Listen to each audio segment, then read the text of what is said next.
The cold, polished marble of the Costa estate was no place for a child. When ruthless syndicate boss Owen Costa walked in at 3 a.m. to find his newly hired maid asleep on the freezing floor, cradling his feverish infant son, a dormant, dangerous protective instinct finally snapped awake. It was November 2021, and the sprawling, 15-acre estate in Alpine, New Jersey, felt more like a fortress than a home. Surrounded by wrought iron gates and patrolled by men in tailored suits who never seemed to blink, the property belonged to Owen Costa. To the public, Owen was an aggressive real estate mogul operating out of a glass tower in Manhattan. To the underground world of the East Coast, he was the undisputed head of the Costa crime family, a man whose quiet nods dictated the survival or destruction of entire syndicates. But inside the echoing halls of his mansion, Owen was just a ghost. 8 months prior, his wife, Sophia, had passed away due to severe complications during childbirth. She left behind a son, Matteo, and a husband whose grief had entirely mutated into cold, calculated ruthlessness. Owen couldn't look at the boy without seeing the blood and the monitors flatlining in that private room at Mount Sinai. As a result, Matteo was raised by a rotating door of expensive, detached night nurses and strict governesses supervised by the estate's iron-fisted head housekeeper, Mrs. Gable. Enter Abigail Weston. Abigail was 24, exhausted, and desperate. She drove a rattling 2012 Honda Civic and lived in a cramped studio apartment in Queens, working 3 jobs to cover the astronomical gambling debts her older brother, Thomas, had racked up. Thomas had borrowed from the wrong people, loan sharks connected to the Moretti family, bitter rivals of the Costas. When Abigail saw an anonymous, highly lucrative listing for a live-in maid and domestic assistant in Bergen County, she applied immediately. She didn't know she was stepping into a Mafia stronghold until her background was ruthlessly vetted by a man named Silvio, Owen's terrifying underboss, in a windowless room in Brooklyn. She passed the check because she was clean, unconnected, and visibly desperate enough to keep her mouth shut. Her first 3 weeks at the Alpine estate were agonizing. Mrs. Gable ran the domestic staff like a military boot camp. Abigail was tasked with cleaning the massive East Wing, which included the nursery. The rules were absolute. Never speak to the armed men at the doors. Never look into the study when the mahogany doors were open. And never, under any circumstances, bother Mr. Costa. Owen was a shadow in his own home. Abigail would only catch glimpses of him, a tall, broad-shouldered man with exhausted, dark eyes, smelling of scotch, expensive cologne, and occasionally metallic copper. He left before dawn and returned long after midnight, usually accompanied by black SUVs and hushed, aggressive arguments on burner phones. But it was Matteo who captured Abigail's heart. The 8-month-old baby was quiet, too quiet. He spent his days in a state-of-the-art crib, attended to by a sterile, unsmiling British nurse named Beatrice, who treated childcare like an assembly line. When Beatrice took her mandatory smoke breaks, Abigail would sneak into the nursery with her feather duster. She would drop the cleaning supplies, pick up the lonely infant, and whisper stories to him. She would bounce him, sing soft country lullabies she remembered from her own childhood in Ohio, and for those brief 10-minute windows, Matteo would smile. Abigail didn't know that the nursery had hidden security cameras. She didn't know that Owen, sitting in his soundproofed office at 2 a.m., nursing a glass of Macallan, had started turning on the feed. He watched the grainy, black and white footage of the new maid, the one in the simple gray uniform holding his son with a fierce, genuine warmth that had been entirely absent from the house since his wife died. Owen told himself he was just monitoring a security risk. But every night, his eyes lingered a little longer on the screen. The climax of the winter season hit the second week of January. A brutal nor'easter slammed into the tri-state area, dumping 2 feet of snow and dropping temperatures into the single digits. The storm knocked out power to the secondary grid of the estate, causing the heating system in the East Wing, including the nursery, to fail. Worse, Matteo had caught a vicious respiratory bug earlier that day. His temperature had spiked to 102 degrees. Owen was trapped in Manhattan. A territory dispute at a shipping port in Red Hook had escalated into open violence, and Owen was in the basement of a restaurant in Little Italy, orchestrating a brutal, bloody retaliation. His mind was entirely consumed by survival, logistics, and warfare. Back at the estate, Chaos reigned in a hushed, constrained way. Beatrice, the night nurse, gave the baby a dose of infant Tylenol, bundled him in heavy blankets, and retreated to the west wing, where the heat was still fully functional. "He just needs to cry it out and sleep," she told Abigail dismissively. "The generators will kick the east wing's heat back on by morning. Don't touch him, Abigail. You'll only spoil him." Abigail waited until Beatrice's footsteps faded down the long hall. The east wing was freezing, the air biting right through her thin cotton uniform. She crept into the nursery. Mateo wasn't just crying. He was wailing, a weak, hoarse sound that shattered Abigail's heart. His face was flushed red, but his tiny hands were ice cold. She picked him up, wrapping him inside her own thick cardigan. "I've got you, little bird," she whispered, pacing the room. "I've got you." For hours, Abigail walked the length of the dark, freezing nursery. She sang every song she knew. She used her own body heat to regulate the baby's temperature, rubbing his back, wiping the sweat from his forehead with a damp cloth she kept warming with her breath. By 2 a.m., the baby's fever finally broke, and his cries dissolved into exhausted, hitching breaths. But Abigail was dead on her feet. Her legs gave out from the hours of pacing. The rocking chair in the corner was made of hard, unyielding wood, and the nursery bed had been stripped for cleaning. Terrified that moving to another room would wake the sick infant and restart the crying fit, Abigail slowly lowered herself to the floor. She pulled a thick woven rug over them both, curled her body into a protective C-shape around the baby, and pillowed his small head on her arm. Against the freezing hardwood floor, she finally succumbed to exhaustion, falling into a deep, dreamless sleep. At 3:45 a.m., the heavy oak front doors of the estate groaned open. Owen Costa walked in, bringing the scent of ozone, cigarette smoke, and dried blood with him. He was physically battered, a cut over his left eyebrow was sealed with butterfly stitches, and his knuckles were bruised purple. He dismissed his bodyguards with a sharp wave of his hand and walked heavily toward the main staircase. He wanted a shower and a bottle of whiskey, but as he passed the East Wing corridor, he felt the biting chill in the air. Frowning, he checked his phone. The estate manager had sent an alert hours ago about the localized heating failure. Panic, sudden and violent, seized Owen's chest. Mateo. He sprinted down the hall, his heavy leather shoes silent on the Persian runners. He threw open the door to the nursery, expecting to find the nurse, expecting to find his son freezing in a crib. Instead, the crib was empty. Owen froze, his hand dropping instinctively toward the concealed holster at his waist. But then his eyes adjusted to the moonlight filtering through the frost-covered windows. There, in the center of the floor, was the maid. Abigail.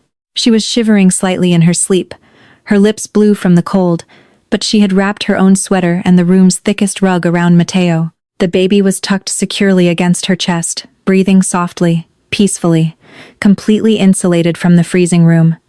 She had used her own body as a human shield against the cold. Owen stood paralyzed. In his world, people took. They extorted, they betrayed, and they killed for an inch of leverage. Loyalty was bought with blood or money, and it was always conditional. Yet here was a young woman, paid a meager wage, risking pneumonia on a freezing hardwood floor to comfort a child that wasn't hers. A child belonging to a man she was terrified of. The ice that had encased Owen's heart for 8 months cracked. He stepped forward quietly. He took off his heavy, cashmere overcoat, still warm from the heated SUV, and gently draped it over Abigail's shivering shoulders. He crouched down, close enough to smell the cheap lavender soap she used, and looked at his son's peaceful face. For the first time since his wife's death, Owen reached out and gently stroked Mateo's cheek. The baby shifted, his tiny hand instinctively grabbing Owen's rough, bruised index finger in his sleep. Owen looked from his son's grip to Abigail's exhausted, pale face. In the silence of the freezing nursery, the ruthless Mafia boss made a silent, unbreakable vow. No one would ever treat this woman as just staff again. But in the dangerous world of the Costa family, sudden attachments were the ultimate vulnerability. And there were eyes inside the estate that were already watching. When Abigail woke the next morning, the freezing chill of the nursery was gone. The heavy mahogany door was closed, the radiators were hissing with steady heat, and the harsh overhead lights were dimmed. but the most jarring detail was the weight draped over her. It was a charcoal gray cashmere overcoat, smelling faintly of expensive scotch and gunpowder. Owen Costa was sitting in the corner armchair, his dark eyes fixed on her. Abigail bolted upright, her heart hammering against her ribs, instinctively pulling Matteo closer to her chest. "Mr. Costa," she stammered, her voice raspy from exhaustion. The heat went out. Beatrice told me to leave him, but he was burning up, and I couldn't." "Beatrice is gone," Owen interrupted. His voice was a low, gravelly baritone that commanded immediate silence. He didn't yell. He didn't have to. "Silvio escorted her off the property an hour ago. She will never work in this state again." Abigail swallowed hard, her fingers trembling against the baby's blanket. She fully expected to be fired next, cast out into the biting January wind. Instead, Owen stood up, his towering frame casting a long shadow across the hardwood. "Mrs. Gable is packing your things," Owen said quietly. Tears pricked Abigail's eyes. "Please, Mr. Costa, I need this job. My brother." "You are not leaving," Owen cut in, his gaze softening just a fraction. A shift so subtle, it was almost imperceptible. "Mrs. Gable is moving your belongings from the staff quarters to the master wing. You are no longer a maid. You are Matteo's head caregiver. You will have a salary triple what you were making, full benefits, and unrestricted access to whatever this boy needs. In return, you answer only to me. Not Gable, not Silvio. Me." Abigail was stunned into silence.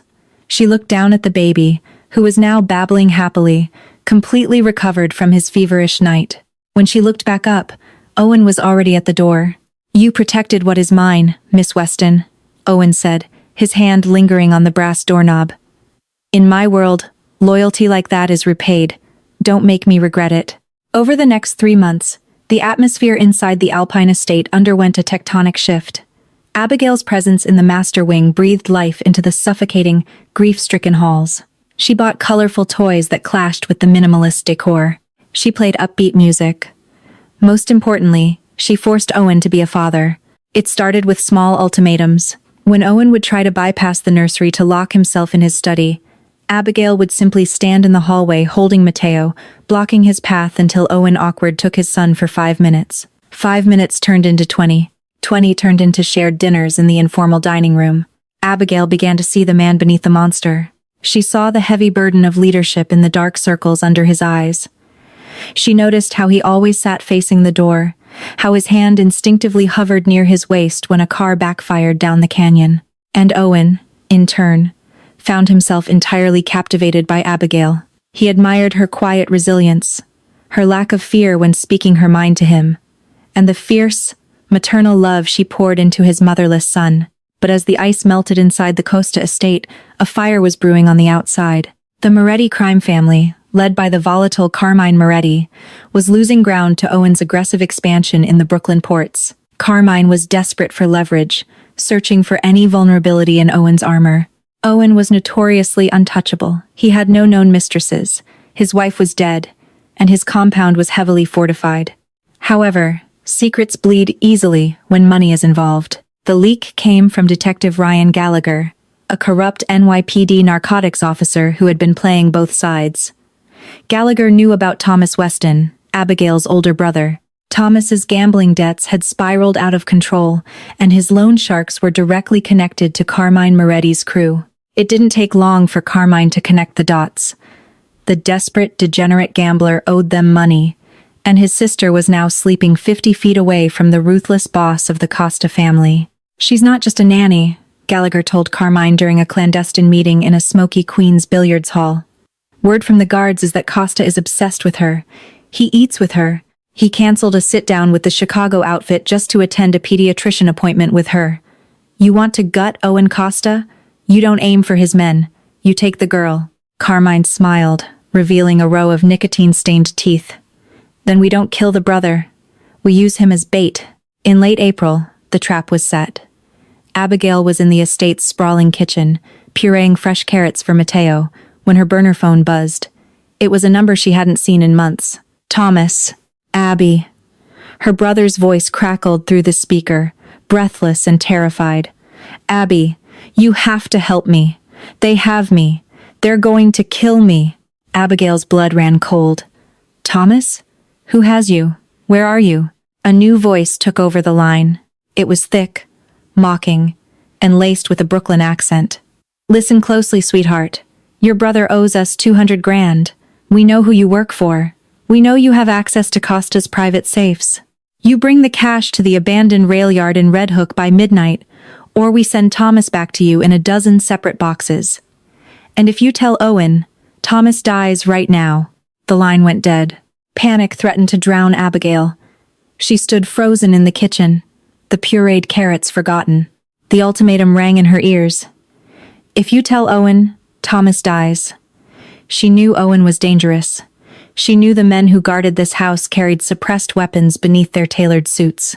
But she also knew that in the Mafia, there was no mercy for liabilities. If Owen found out her brother had brought the Moretti syndicate to his doorstep, Owen might kill Thomas himself to eliminate the threat. By 10 p.m., the estate was quiet. Owen was in his study, a door Abigail knew she was forbidden to open during his office hours.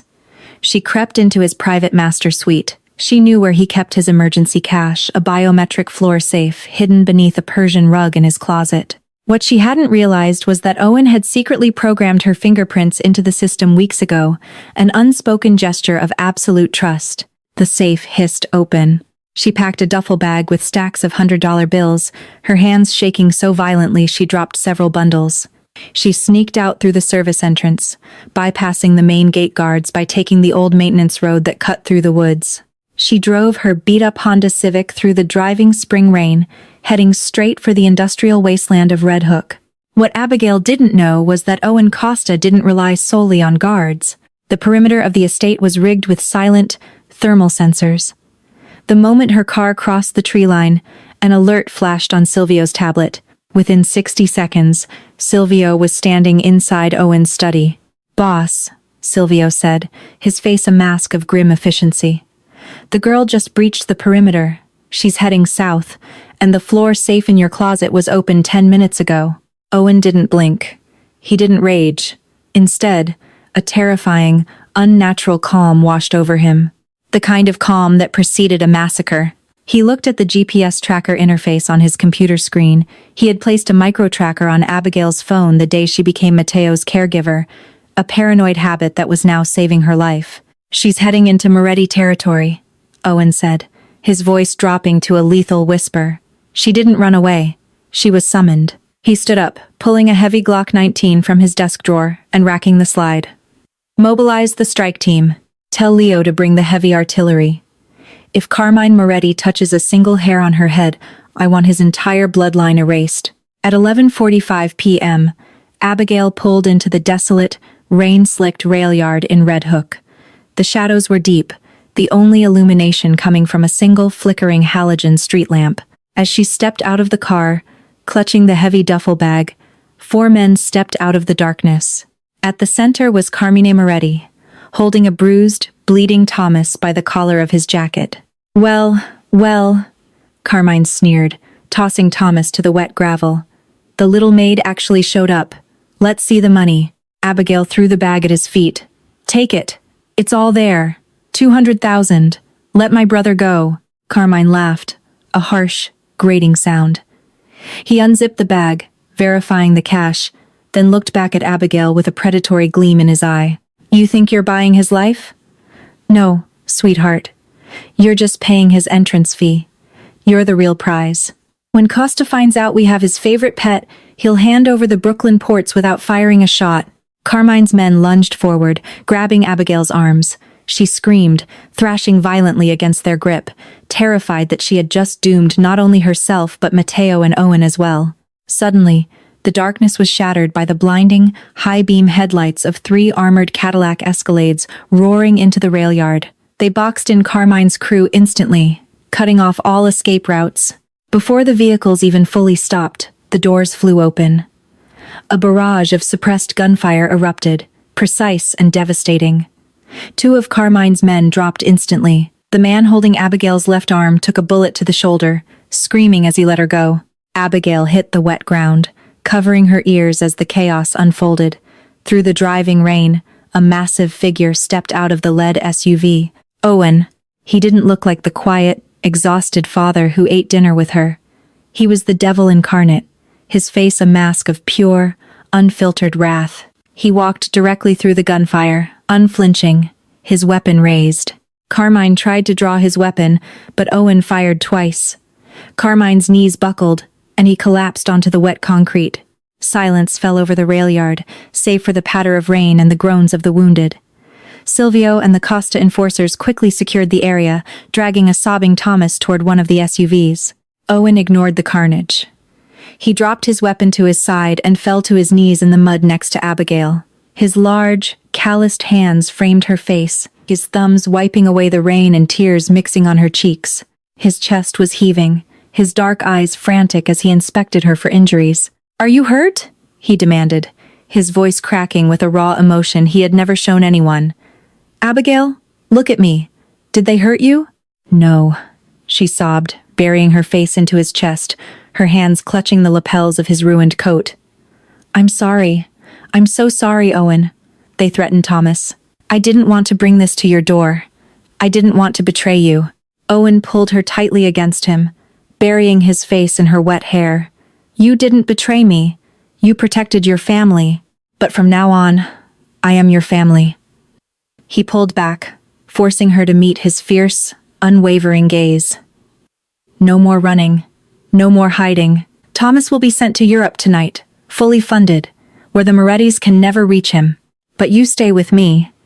You and Matteo." Abigail looked into the eyes of the ruthless Mafia boss and saw only the man who had laid his empire on the line to save her. She nodded, leaning up to press her lips against his in the pouring rain, sealing a vow written in blood and loyalty. In the ruthless underground of New York, vulnerabilities are usually fatal. Yet, a desperate maid who risked her life to warm a freezing infant managed to melt the ironclad heart of a Mafia king. Owen Costa built his empire on fear, but he secured his future through love. Abigail entered the Alpine estate as a pawn, but she remained as its undisputed queen.